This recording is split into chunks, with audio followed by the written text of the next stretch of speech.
L'industrie minière sud-africaine a perdu 13 000 emplois au deuxième trimestre, mais c'est le secteur du bâtiment qui a souffert le plus, avec 110 000 emplois perdus entre avril et juin. Le secteur tend à utiliser des sous-traitants et à sous-traiter la main-d'œuvre. Donc, quand un projet prend fin, cela veut dire que le job est fini pour ces ouvriers. Il y a peu de compagnies dans le secteur qui vont se lancer dans de grands projets, à moins qu'il ne s'agisse de dépenses gouvernementales pour des infrastructures. Jusqu'à maintenant, le gouvernement fait peu pour aider à faire baisser le chômage. Le secteur agricole est aussi à la peine, malgré la fin de la sécheresse dans la plupart du pays.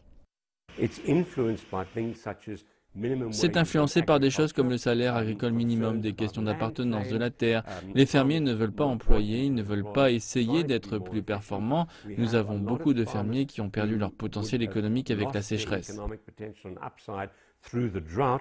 Encore pire, la plupart des emplois perdus l'ont été à Gauteng, la base économique de l'Afrique du Sud.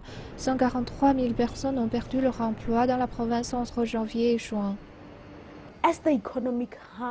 En tant que hub économique, ça parle vraiment. C'est la réalité économique, la récession qui frappe l'Afrique du Sud. Gauteng continue d'absorber des gens des zones rurales et semi-rurales à la recherche d'un emploi. Et pas seulement les Sud-Africains. Le reste de l'Afrique aussi vient à Gauteng. Le chômage des jeunes, bien au-dessus de 50%, constitue en soi une crise nationale. Les gens âgés de moins de 35 ans comptent pour 60% de la population. Même les jeunes diplômés ont du mal à trouver un emploi, l'économie n'arrivant pas à décoller du point zéro. Si vous prenez ce chiffre en utilisant le prisme racial, ce sont les jeunes noirs qui ont le plus mauvais sort. Et cette réalité est notre tragédie nationale. Nous avons des jeunes pleins d'espoir et qui se battent pour obtenir un poste.